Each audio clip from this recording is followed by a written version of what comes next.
Bonjour à tous, je suis ravi de vous retrouver pour une nouvelle vidéo, une vidéo top 5 avec les meilleures lectures de l'année. Alors, autant l'année passée, il y avait du fantastique, du thriller, de la dystopie, il y avait un petit peu de tout. Autant là, je veux dire que dans les meilleures lectures de l'année, il y a que de la littérature contemporaine. Ce n'est pas forcément mes goûts qui ont changé. Peut-être que je me suis un peu lassé des thrillers et tout. Voilà, j'ai toujours un peu la même mécanique et je suis pas vraiment tombé sur le truc de fou qui m'a complètement bouleversé ou quoi. Non, pas du tout cette année. Ce sont plutôt les romans contemporains. Et d'ailleurs, je vais commencer avec le 5e. Donc on va du 5e au premier. De toute façon, il y a déjà beaucoup de booktubers qui ont fait des top 5, donc vous avez déjà compris le principe sans que je vous l'explique. Il s'agit des batailles d'Hastings d'Eric Haviland, où on retrouve une lycéenne ou une universitaire, je ne sais plus, ça fait un petit moment que je l'ai lu, et de toute façon ce n'est pas très important. Donc cette jeune fille, on va le dire comme ça, dès la première page, elle rentre chez elle dans son appartement où elle est en colocation et elle voit sa colocataire qui est pendue. Voilà, ce n'est pas très joyeux et c'est un tout petit livre tout court. Et j'ai trouvé ce livre complètement...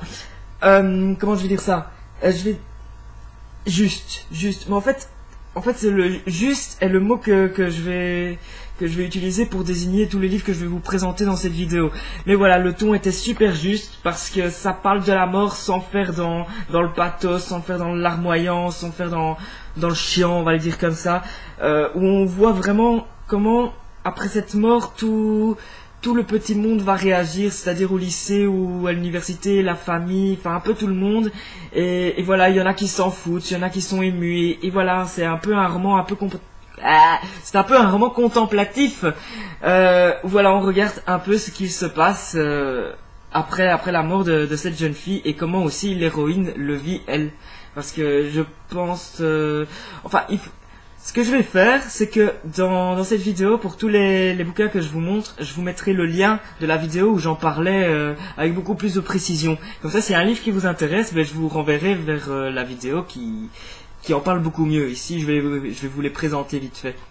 Et donc, l'héroïne, pour en revenir à l'histoire, voilà, je pense, mais je me souviens plus très bien, hein, je pense que elle n'est pas super émue non plus par la mort de sa coloc en fait, et elle se pose des questions et tout. Donc c'est un roman contemplatif, mais il est très court et c'est ça qui est bien parce qu'un roman contemplatif de 900 pages ça aurait pu être très chiant. Mais là non, c'est très court, ça va très vite à lire et pour un livre qui est beaucoup basé sur les descriptions de tout, parce qu'il se passe pas grand chose en fait, hein, à part au début où il y a la fille qui se suicide. Enfin, c'est même pas qu'on la voit se suicider, c'est que dès le début, on voit la fille qui rentre et qui voit la suicider en question. Donc, il n'y a que ça comme action. Il n'y a pas de grande action dans le truc. Il n'y en a quasi pas du tout. Ce ne sont que des descriptions des lieux, des gens, des réactions. Mais c'est très court et ça passe vraiment crème. C'est vraiment pas le genre de lecture que j'aime bien. Et pourtant, celui-ci, ça l'a fait complètement. Donc, donc le titre est Les batailles d'Hastings d'Eric Haviland, paru chez Livre de Poche, je vous le conseille beaucoup. Ensuite, ça c'est paru chez 10-18, un roman de Nell Leeson. La couleur du lait où on voit, où on suit les mésaventures d'une jeune fermière, qui a les pieds bottes, je crois. Je sais pas si on dit les pieds beaux ou les pieds bottes, je sais pas comment on dit. Et en gros, elle a un peu le vilain petit canard de la famille parce qu'elle peut pas vraiment travailler dans la ferme et tout. Et son père va décider de l'envoyer travailler chez un prêtre ou un pasteur parce que ce pasteur a une femme. Donc je pense que c'est pasteur parce que je pense que les prêtres n'ont pas de femme, logiquement. Donc voilà, c'est un truc comme ça, parce que la femme elle est malade, donc il va envoyer sa fille travailler là, et comme ça elle va ramener un petit peu d'argent. Donc voilà, on va se retrouver dans l'Angleterre, mais l'Angleterre des fermes.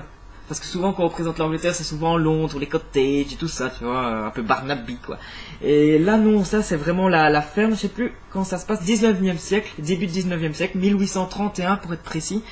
Et donc voilà, c'est vraiment la ferme avec la boue, avec on sent la puanteur et tout en lisant le livre.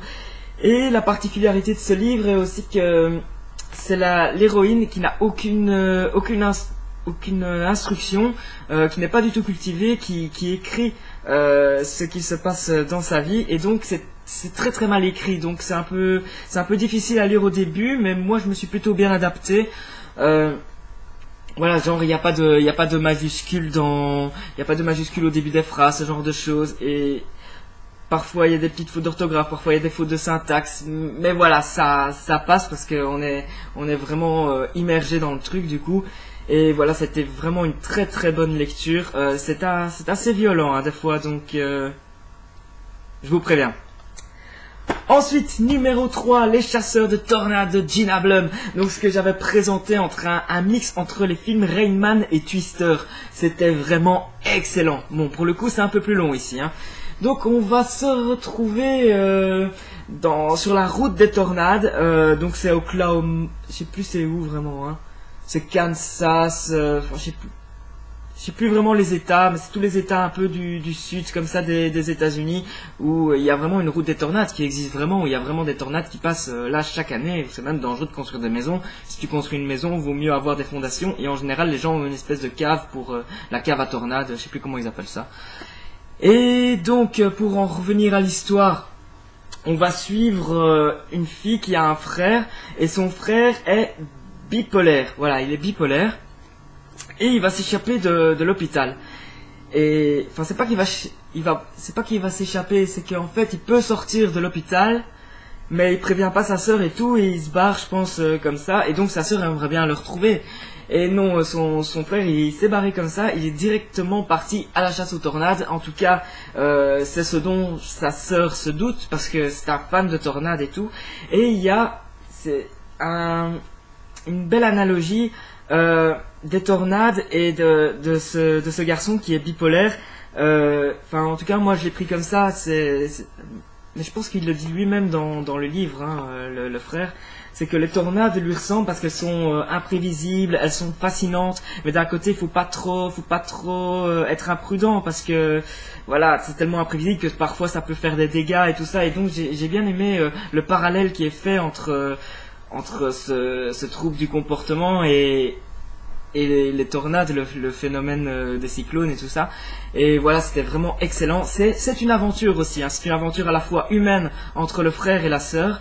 Et c'est une vraie aventure où on va vraiment à la chasse aux tornades. On va rentrer dans des vraies tornades, vraiment à la Twister et tout. La fin est juste waouh, un truc de malade mental. C'est vraiment excellent. Un bon roman contemporain qui va vous mener sur la chasse aux tornades, mais en même temps où les personnages sont super intéressants avec cette relation entre la sœur et le frère qui est bipolaire.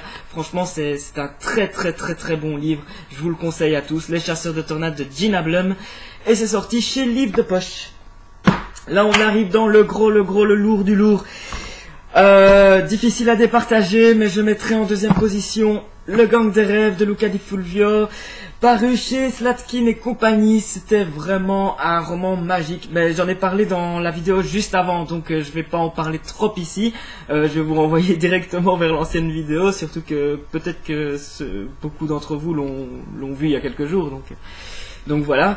Je vais en parler vite fait pour raconter l'histoire quand même. Il s'agit d'un petit garçon qui s'appelle Christmas, qui évolue dans le New York des années 20, dans le New York des débuts de la radio, le New York du monde de la rue, du racisme, voilà, il y a plein de choses. C'est vraiment une immersion dans le New York des années 20, et cette immersion est super bien. On a l'impression d'y être, on a juste l'impression d'y être. C'était vraiment excellent. C'est un roman fleuve, il fait genre 700 pages, où on va suivre ce petit garçon évoluer. C'est génial. C'est génial, franchement, foncez. On n'en parlait pas beaucoup, mais je vois de plus en plus sur les réseaux sociaux que les gens commencent à le lire. Le Gang des Rêves de Luca Di Fulvio, c'est vraiment un très très bon livre. Et voilà, si vous le lisez pas ou quoi, intéressez-vous quand même, allez voir un peu les avis, les quatrièmes de couverture et tout ça, parce qu'il pourrait vraiment vous plaire. Il est vraiment très très bon, et tous les avis que j'ai lus sur ce livre, autres que le mien, sont vraiment élogieux. Donc intéressez-vous à ce bouquin. Et en première position, on arrive au top du top, au top, le Chardonneret de Donna Tartt. Oh, c'est pas seulement le meilleur bouquin de l'année, c'est un des meilleurs livres que j'ai lus ces dernières années, c'est un truc de fou. Bon, 1100 pages, hein. Alors, faut être quand même accroché. mais c'est juste génial. C'est juste excellent. C'est l'histoire d'un petit garçon qui vit à New York, un peu comme le Gang des rêves, sauf que c'est le New York d'aujourd'hui. Il va dans un musée d'art, je crois que c'est le musée d'art de New York avec sa mère, sauf que là il y a un attentat, donc avec tous les attentats qu'on a maintenant, c'est bien dans l'actualité. Il y a un attentat, sa mère malheureusement décède sur l'attentat, et ce petit garçon qui s'appelle Théo, je pense qu'il s'appelle Théo, oui il s'appelle Théo, ça fait un petit temps que j'ai lu, je crois que c'est Théo. Ce petit garçon, avant de quitter le musée, va avoir une discussion totalement surréaliste avec un vieil homme qui est à l'agonie, je crois qu'il a perdu ses jambes, et ils vont discuter d'art, alors qu'il vient d'avoir un attentat, le vieil homme il est à l'agonie, Théo, heureusement il a rien parce qu'il était genre dans une pièce à côté ou un truc comme ça, et ils vont discuter d'art comme ça, tranquille, une discussion un peu surréaliste, et dans cette discussion, c'est presque un détail, le vieux à l'agonie va dire à ce petit garçon de prendre un tableau qui est au mur ou qui est tombé, je ne sais plus. Mais, genre, quand tu lis cette discussion, tu te rends même pas compte que ce petit garçon va voler un tableau, en fait. Et ce petit détail, ce petit truc, ça va causer tout ça. Tout ça, c'est la vie de Théo. Qu'est-ce qui va se passer dans sa vie? Ben, ça, vous le découvrirez, en fait. Le truc, c'est que le tableau va être une véritable malédiction dans sa vie. Toute sa vie va être conditionnée par ce tableau qu'il a volé. Est-ce qu'il va le rendre? Est-ce qu'il va pas le rendre? Il y a des gens qui sont à la recherche de ce tableau. Il va avoir les flics à ses trousses. C'est un truc de malade. Il y a des gens mal intentionnés qui vont essayer de se servir de lui. Il va devoir quitter là où il est pour fuir ailleurs. C'est un truc de fou. Au début, ça se passe à New York, puis ça nous emmène à Las Vegas, puis même à Amsterdam. C'est un truc de malade. C'est un roman contemporain, c'est à la Dickens, c'est vraiment un hommage à Dickens, parce que Donna Tartt mentionne Dickens plusieurs fois dans le bouquin. Voilà, t'as l'impression que c'est un David Copperfield, un Oliver Twist des temps modernes. Un peu comme le Gang des rêves aussi, hein, mais dans une vision différente. Mais celui-là, c'est le top. C'est le top, il faut vraiment foncer. Si vous avez le courage de lire 1100 pages, franchement, c'est le meilleur roman contemporain que vous ayez peut-être lu depuis longtemps.